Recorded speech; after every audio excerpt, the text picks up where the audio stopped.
Ramzan Day 6, 7 and 8۔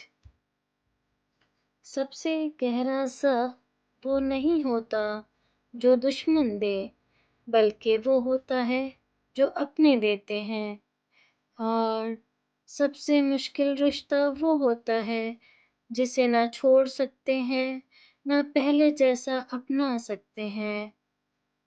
کبھی کبھی زخم دشمن نہیں دیتے، بلکہ وہ لوگ دیتے ہیں جنہیں ہم اپنا کہتے ہیں۔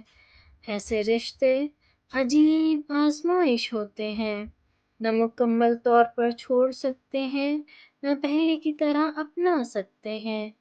یاد رکھیں، فاصلہ بے ادبی نہیں ہوتا اور خاموشی کمزور نہیں ہوتی۔ ہر رشتہ نبھانا فرض نہیں، مگر اپنی عزت بچانا ضرور فرض ہے۔ دل کو سخت نہیں کرنا، بس حدود قائم کر لینی ہے۔ کچھ لوگ ہماری زندگی میں رہتے ضرور ہیں، مگر پہلے والے مقام پر نہیں رہتے، اور یہ بھی شفا کا ایک مرحلہ ہے۔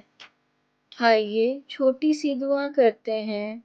یا اللہ، جن رشتوں میں ہمیں آزمائش ملی ہے، ان میں ہمیں صبر، حکمت اور درست فیصلے کی توفیق عطا فرما۔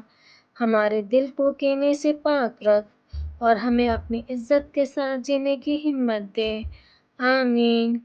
اگر یہ پیغام آپ کے دل تک پہنچا ہو تو اسے کسی ایسے شخص تک ضرور پہنچائیں جسے اس وقت شفا کی ضرورت ہے۔